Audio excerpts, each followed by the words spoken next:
Good morning friends, कैसे हैं आप लोग। फ्रेंड्स, आज हम लोग क्वाड्रेटिक इक्वेशन का लेक्चर 25 करेंगे। लोकेशन ऑफ रूट्स जो टॉपिक हमारा चल रहा है उसी को कंटिन्यू करेंगे। उसी का जो क्वेश्चंस हम लोग कर रहे थे उसी को कंटिन्यू करेंगे। कुछ क्वेश्चंस बाकी रह गया था, उसको आज कंप्लीट करेंगे। और आज हम लोग कोशिश करेंगे कि लोकेशन ऑफ रूट्स का द एंड कर दिया जाए। तो फिर हम लोग नेक्स्ट क्लास में थ्योरी ऑफ इक्वेशन जो एक पार्ट है वो हम लोग कंटिन्यू करेंगे। ओके, तो चलिए बिना किसी देरी के हम लोग लेक्चर को कंटिन्यू करते हैं, स्टार्ट करते हैं। तो फ्रेंड्स, यही क्वेश्चन हम लोग कर रहे थे। क्वेश्चन आप लोगों के सामने है और एक क्वेश्चन पिछले लेक्चर में दिया गया था होमवर्क में, वो ये वाला था part 1, both roots are less than 1/2 तो क्या होगा। और इसके साथ एक क्वेश्चन मैंने और अटैच किया है कि 1 root less than by 2 and another root greater than 1/2। ये इसमें ये सारे में आपको क्या करना है, के की वैल्यू निकालने की क्या कंडीशन होगा के का, ताकि ये जो दिया गया कंडीशन है ये फुलफिल हो। ओके, तो चलिए कंटिन्यू करते हैं। Both root are less than 1/2, जब दोनों ही रूट आपका 1/2 से कम हो। देखिए, ये इन्फॉर्मेशन हमको कुछ गिवन है जो पिछले लेक्चर से हमको मिला है कि डी वगैरह हम लोगों ने सॉल्व करके निकाला है -b/2, ये सारा चीज़ हम लोग सॉल्व किए थे। इसको हम लोग डायरेक्ट इम्प्लीमेंट करेंगे, इसको सॉल्व फिर से नहीं करेंगे। कंडीशंस क्या है हमारा, when both root are less than 1/2, दोनों ही रूट 1/2 से कम हो। जब दोनों ही रूट 1/2 से कम होगा तो ग्राफ कैसा बनेगा, ऐसा या फिर ऐसा, और 1/2 से कम मतलब यहाँ कहीं 1/2 होगा। ओके, इसका मतलब 1/2 पे वैल्यू कैसा आना चाहिए, पॉजिटिव। यहाँ पे है आपका एक रूट, यहाँ पे है दूसरा रूट। ओके, 1/2 पे वैल्यू कैसा आना चाहिए, पॉजिटिव। एफ ऑफ 1/2 क्या होना चाहिए भाई, पॉजिटिव होना चाहिए। ठीक है, तो इसी कंडीशंस को लगाते हैं। तो सबसे पहला कंडीशंस कि भाई दोनों रूट का आना जरूरी है, ब्रह्मास्त्र। हो सकता है दोनों रूट इक्वल हो जाए, कोई बात नहीं। उसके बाद एफ ऑफ 1/2 आपका क्या होना चाहिए, पॉजिटिव। बट दैट्स इट, और तो कोई कंडीशन है नहीं हमारे पास। तो दोनों का जो कंबाइन आंसर रहेगा, जो कॉमन पार्ट रहेगा, उसको हम लोग सॉल्व कर लेंगे। डी ग्रेटर देन 1/2 को ऑलरेडी हम लोग सॉल्व कर चुके हैं। देखिए क्या आया था, -∞ to 2, 3 to ∞। इसको सॉल्व करने पे आया था -∞ to 2 यूनियन 3 to ∞। बहुत अच्छे। अब f1/2 को सॉल्व कर लेते हैं, शायद ये भी किए होंगे। हाँ, f1/2 भी सॉल्व किया हुआ है, कुछ नहीं करना है, डालिए f1/2 को और सॉल्व कर लीजिए। ठीक है, तो ये आया था आपका -∞ to 3। इसको सॉल्व करके क्या आया, -∞ to 3। ओके, जो कॉमन पार्ट रहेगा उसको देखिए क्या आएगा, उसको भी ज़रा देख लिया जाए। एक नंबर लाइन लेते हैं, इस पर अरेंज करते हैं। एक बोल रहा है -∞ to 2, 2 और 3 को ले लिया जाए। कहता है -∞ से 2 तक आइए और 2 को इंक्लूड करिए और 3 को भी इंक्लूड करके इन्फिनिटी तक चले जाइए। चलो भाई, पहला पार्ट।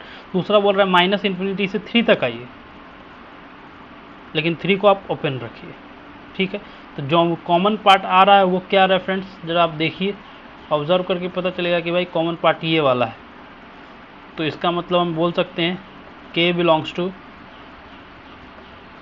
-∞ to 2 एंड 2 को क्या करेंगे, क्लोज इंटरवल में रखेंगे। ओके, क्लियर है। चलिए, तो यही आपका आंसर हो गया। आगे बढ़ते हैं, अगला पार्ट क्या है, व्हेन 1 रूट लेस देन 1/2, जब एक रूट 1/2 से कम हो और दूसरा रूट 1/2 से ज़्यादा। अच्छा, ऐसा कब हो सकता है, ज़रा सोचिएगा इस पर कि भाई साहब एक रूट 1/2 से ज़्यादा और एक रूट 1/2 से कम। इसका मतलब ये है कि भाई साहब यहाँ पे आपको दोनों रूट का आना मस्ट है। जब तक दोनों रूट आएगा नहीं ये कंडीशन बनेगा नहीं। ओके, जब तक दोनों रूट आएगा नहीं ये कंडीशन बनेगा नहीं। इसका मतलब d greater than equal to 0 को सॉल्व करना बेवकूफ़ी होगी। ठीक है, ये एक एक्स्ट्रा इनइक्वालिटी को लेने की ज़रूरत नहीं। हाँ, इस क्वेश्चन में हम लोग ऑलरेडी इसको सॉल्व कर लिए हैं, कोई बात नहीं, बट ये हमारे काम का नहीं रहेगा। ओके, चलिए आगे बढ़ते हैं। कहता है दोनों रूट जो है, एक 1/2 से कम, एक 1/2 से ज़्यादा। मतलब 1/2 जो है उसका जो रीजन होगा, क्षेत्रफल, वो यहीं पे कहीं हो सकता है। यहाँ हो सकता है 1/2, यहाँ हो सकता है, यहाँ हो सकता है, यहाँ हो सकता है, ताकि एक रूट कम हो और एक रूट ज़्यादा हो। देखिए अल्फ़ा कॉमा 0 कम है, बीटा कॉमा 0 ज़्यादा है, अकॉर्डिंग टू क्वेश्चन यही कंडीशन आपका फुलफिल होगा कि 1/2 इस दोनों रूट के बीच में कहीं भी आ जाए। इसका मतलब 1/2 पे जो वैल्यू मिलेगा वो आपको क्या मिलना चाहिए, नेगेटिव। एक ही कंडीशन बनेगा यहाँ पे बस, f 1/2 लेस देन 0, कहानी ख़त्म। तो बस इसको सॉल्व कर लेंगे। जब इसको सॉल्व करेंगे, इसको ऑलरेडी सॉल्व किए हुए हैं, f 1/2 लेस देन 0 को सॉल्व कीजिएगा। जैसे कि पिछले केस में जब सॉल्व किए थे तो आया था मेरा 1/2 से -3 से इन्फिनिटी, ग्रेटर देन 0 के लिए -3 से इन्फिनिटी। समझ रहे हैं बात? जब f 1/2 पॉजिटिव होगा तो 3 से कम, तो जब f 1/2 0 से कम होगा तो 3 से ज़्यादा, यही कंडीशन बनेगा। सीधा हिसाब बनाते हैं, 3 से ज़्यादा रखते हैं, k ग्रेटर देन 3, इसका मतलब k belongs to 3 to infinity and this is the answer. Okay, समझ में आ गई बात? बहुत सिंपल है, ये केस सबसे आसान होता है, सबसे इजी है ये केस, ये स्टूडेंट का फेवरेट केस है, क्योंकि इसमें सिर्फ एक इनइक्वालिटी सॉल्व करना है, सिर्फ एक इनइक्वालिटी, एक रूट ज़्यादा किसी वैल्यू से और एक रूट कम, मतलब बीच का पार्ट, ये आपका पॉजिटिव रखना है, सीधे लेस देन 0 करके सॉल्व कर दीजिए आंसर। ओके, आगे बढ़ते हैं। ठीक है, तो ये 2 क्वेश्चन था। अब देखिए इसमें हम और कुछ क्वेश्चंस अटैच करते हैं। ठीक है, 2 पार्ट हो गया, तीसरा पार्ट लेते हैं इसका। तीसरा पार्ट लिया जाए कि भाई साहब जब एक रूट आपका किसी इंटरवल में ले लेते हैं, व्हेन एग्जैक्टली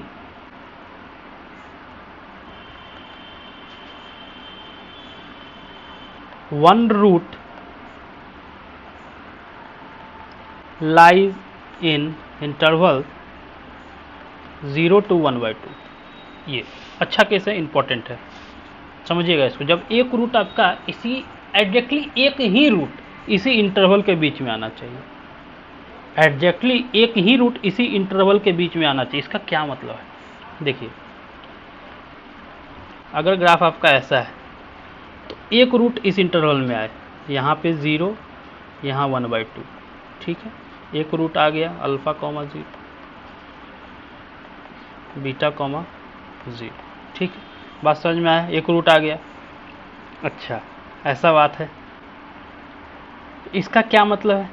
इसका मतलब कि एक पे पॉजिटिव वैल्यू, एक पे नेगेटिव वैल्यू, तो दोनों का प्रोडक्ट पे नेगेटिव। ठीक है भाई, एक चीज़ और देखिए ज़रा सा, कि अगर हम बोले कि यार 0 और ये दोनों कोइंसाइड कर जाए, क्या हम ऐसे बोल सकते हैं क्या?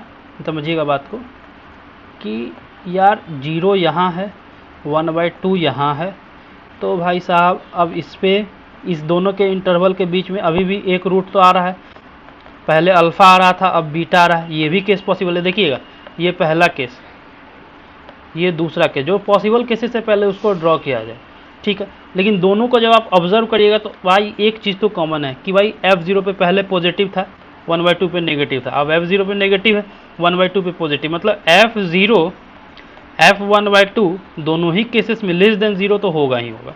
ये तो कंबाइंड पार्ट है, यहाँ तक तो बात समझ में आ गया। लेकिन एक चीज़ मिस कर रहा है, वो ये कि भाई साहब क्या हो जब एक वैल्यू कोइंसाइड कर जाए। कहने का मतलब केस कुछ ऐसा हो, यहीं पे 0 हो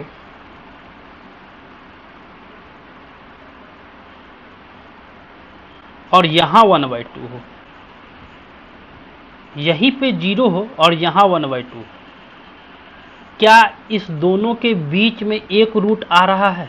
समझिएगा, ये इंपॉर्टेंट पार्ट है जिसको हर स्टूडेंट मिस करता है, वो ये वाला पार्ट है कि भाई साहब एग्जैक्टली एक रूट आना चाहिए दोनों के ओपन इंटरवल में। देखिए क्वेश्चन देखिए, 0 और 1/2 का ओपन इंटरवल लिया है, इंक्लूड नहीं किया है,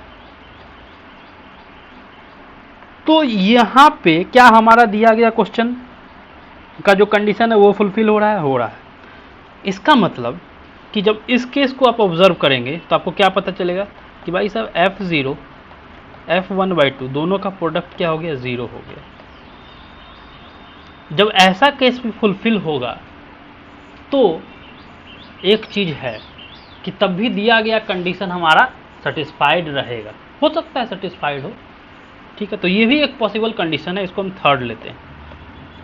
लेकिन यार इस केस में एक प्रॉब्लम भी है कि इस केस के साथ एक चीज़ और हो सकता है, वो ये है कि अगर ग्राफ हमारा ऐसा है और 0 यहाँ पे हो और 1/2 यहाँ पे हो, तो भी आपका f0 और f1/2 क्या हो जाएगा, 0 हो जाएगा। तो भी आपका f0 f1/2 क्या हो जाएगा, 0 हो जाएगा। लेकिन अब एक रूट तो नहीं आ रहा है 0 और 1/2 के बीच में। इसका क्या मतलब है, चलो इसको फोर्थ ले लेते हैं। जब ये चारों केसेस को आप ऑब्जर्व करोगे तो पता चलेगा कि यार ये वाला जो चीज़ है ये तो 100% सेटिस्फाइड, मतलब इस इनइक्वालिटी को तो सॉल्व करेंगे ही करेंगे, साथ में इसको भी चेक करना पड़ेगा। इसको भी क्या करना पड़ेगा, चेक करना पड़ेगा। याद रखें दोनों को कंबाइन नहीं कर सकते, अगर दोनों को कंबाइन करेंगे तो हो सकता है कि ये वाला केस हमारा इंक्लूड हो गया हो, समझ रहे हैं बात, ये वाला केस हमारा इंक्लूड हो गया उसमें, तो ये वाला केस अगर इसमें आप इंक्लूड कर दोगे तो गलती होने की संभावना है। क्यों, क्योंकि ये केस जो है, केस नंबर 4 जो है वो हमारे क्वेश्चन को सेटिस्फाई नहीं कर रहा है, वो हमारे क्वेश्चन के विपरीत है, वो हमारे क्वेश्चन के लैंग्वेज को सेटिस्फाई ही नहीं कर रहा है। 0 और 1/2 के बीच में एक रूट नहीं आ रहा है, लेकिन फिर भी इस कंडीशन को सेटिस्फाई कर रहा है। लेकिन यहाँ पे देखिए इस कंडीशन को भी सेटिस्फाइड कर रहा है और एक रूट भी आ रहा है। इसका मतलब ये जो केसेस होगा, ये वाला, इस दोनों को हम सेपरेटली सॉल्व करेंगे, समझिएगा बात को। ये वाला केस को सेपरेटली, इस वाले केस को, अगर ये वाला फॉल्स भी हो गया तो ये हमारा है साथ में, बोलेगा कि नहीं यार तुम गलत हो रहे हो, कोई बात नहीं, ये वाला कंडीशन से आपका आंसर आएगा। लेकिन अगर सिर्फ आप इसको सॉल्व करोगे तो हो सकता है ये केस आपका मिस हो जाए, ये भी बात है। समझ में आ रही है ना बात, समझना बात को, इंपॉर्टेंट है। अगर आप सिर्फ इसको सॉल्व करोगे तो ये भी गलत है, और अगर दोनों को कंबाइन करके सॉल्व करोगे तो ये भी गलत है। तो क्या करना पड़ेगा कि दोनों सॉल्व करेंगे, लेकिन दोनों को अलग अलग सॉल्व करेंगे, और फिर बाद में हो सकता है कि इस पर हमको वैल्यू चेक भी करना पड़े। तो चलिए अब क्वेश्चन का अटेम्प्ट लेते हैं। तो पहला f0 f1/2 क्या होना चाहिए, लेस देन 0 होना चाहिए। इसको सॉल्व किया जाए। चलो भाई क्या आएगा, f0 फंक्शन लिख लें क्या, फंक्शन लिख लेते हैं। फंक्शन हमारा क्या है, 4x² -4 k - 2x plus k - 2 = 0। ये है f0 डालिए, क्या आएगा भाई साहब, f0 पे क्या आएगा। एक काम करो, फंक्शन का पॉलिनोमियल बना लो, इक्वेशन मत बनाओ। चलो अब f0 बताओ, f0 क्या आ गया, f0 हो गया k - 2 लिख दिए। f1/2 क्या आएगा, तो यहाँ पे 1/2 डालेंगे तो ये हो गया 1/4, ओके, और यहाँ पे 1/2 डालेंगे तो ये 1/2 को कर देगा 2, ओके, तो 1/2 यहाँ 1, अब -2 k - 2 प्लस k - 2, तो एक k - 2 लिख दो, ये k - 2 है, लेस देन 0, ठीक है। चलो बहुत अच्छे, इसको सिंप्लीफाई किया जाए। 1 - k + 2, तो +2 + 1 3, -k + 3, यार माइनस के आ रहा है, एक माइनस को कॉमन लिया जाए, k - 2 से नहीं इससे, तो यहाँ पे क्या बन गया, k - 3 लेस देन 0। माइनस को दोनों तरफ मल्टीप्लाई किया जाए, इनइक्वालिटी सॉल्व कर रहे हैं, अब कुछ नहीं कर रहे हैं। माइनस को दोनों तरफ मल्टीप्लाई किया जाए, क्या आएगा, k - 2 k - 3 ग्रेटर देन 0 हो गया, ठीक है। चलो भाई साहब यहाँ से क्या आएगा, हम डायरेक्ट लिख रहे हैं k बिलोंग्स टू, देखिए 3 से ज़्यादा और इधर 2 से कम, तो -∞ से 2 यूनियन 3 to ∞, ये आ गया, यही हमारा पहला आंसर है। लेकिन अभी भी मेरा काम कंप्लीट नहीं हुआ, अभी हमको उस केस को भी चेक करना है, कौन सा, f0 f1/2 = 0, वेरी गुड। दूसरा पार्ट, f0 f1/2 = 0, इसको भी चेक किया जाए। तो f0 डालेंगे तो वही क्या आएगा, k - 2, और यहाँ से तो यही वैल्यू आने वाली है, मतलब फाइनली आपको जो रिजल्ट है वो यहाँ ऑलरेडी मेंशन किया हुआ है, इसी को डायरेक्ट लिख दो, k - 2 और -k + 3 = 0, ठीक है। तो दो पार्ट में बांट देते हैं। यहाँ से एक का वैल्यू k इक्वल टू 2 और यहाँ से -3 k इक्वल टू 3। ये जो दो k की वैल्यू आ रही है ये आपको एग्जैक्ट वैल्यू दे रहा है k का। एग्जैक्ट वैल्यू देने का मतलब है कि इसको हम क्वाड्रेटिक में डालेंगे। देखिए k को डालते हैं हम क्वाड्रेटिक में और देखते हैं कि क्या आ रहा है। k की वैल्यू 2 डालेंगे, k की वैल्यू 2 डालेंगे, क्वाड्रेटिक क्या बनेगा यहाँ पे बताइए तो। क्वाड्रेटिक क्या बनेगा k का 2 वैल्यू डालने पे 4x²। ये पार्ट तो खत्म, बस 4x² ही रहेगा k का 2 डालने पे, है ना। तो भाई साहब यहाँ पे आ गया 4x²। अब इसका जो रूट्स है वो हम चेक करेंगे। इसका रूट्स निकालने के लिए इसका इक्वेशन बनाइए। इसका रूट आ गया 0। अब देखेंगे कि भाई जो 0 रूट आ रहा है वो हमारा 0 और 1/2 के बीच में है क्या? 0 और 1/2 के बीच में आता है? नहीं, इंक्लूड नहीं किया हुआ, नहीं है। मतलब भाई साहब k इक्वल टू 2 नहीं लेंगे। अगर k इक्वल टू 2 आप ले लेते तो क्या प्रॉब्लम होता कि यार ये जो कंडीशन दिया गया था क्वेश्चन में exactly 1 root lies between 0 and 1/2 वो सेटिस्फाइड नहीं होगा, क्योंकि रूट्स निकाल के हम चेक कर चुके हैं। तो इसको चेक करना ज़रूरी है। मतलब भाई साहब ये हमको k इक्वल टू 2 क्या देने वाला था? धोखा देता। ये धोखा देता है, इसको इंक्लूड नहीं कर सकते थे आंसर में। Very important part. अब इसी तरह से क्या करना होगा? k इक्वल टू 3 को चेक करना होगा। चलो भाई k इक्वल टू 3 को चेक करते हैं। तो k इक्वल टू 3 पे हमारा क्वाड्रेटिक क्या आएगा? 4x², 3 - 2 1 -4x, 3 - 2 1 +1। इसको इक्वेशन बनाइए, सॉल्व कीजिए। क्या आएगा भाई साहब? इसको सॉल्व करने पे -4 डायरेक्ट रूट लिखें, -b plus minus root under b² -4ac।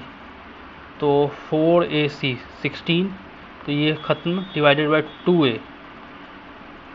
2a मतलब 8, मतलब 4/8 मतलब 1/2। मतलब इसका रूट क्या आ रहा है? 1/2। इसको सॉल्व करने पे क्या आया? रूट 1/2। इक्वल रूट है तो 1/2 ही आ रहा है, या फिर आप बोल सकते हो 1/2 1/2। इस केस में भी 0 0। तो क्या ये जो वैल्यू है k इक्वल टू 3 जिसके कारण रूट 1/2 आ रहा है वो 0 और 1/2 के बीच में है? नहीं है, 0 और 1/2 के बीच में नहीं है। इसका मतलब k इक्वल टू 3 को अगर हम ले लेते तो ये भी हमको धोखा देने वाला था। मतलब कि भाई साहब ये जो केस है इस केस से एक भी आंसर मेरा नहीं आया। इस केस से एक भी आंसर मेरा नहीं आया। तो आंसर फाइनली आपका क्या रह गया? ये वाला ही। समझे बाबू? ये इतना इम्पोर्टेंट है।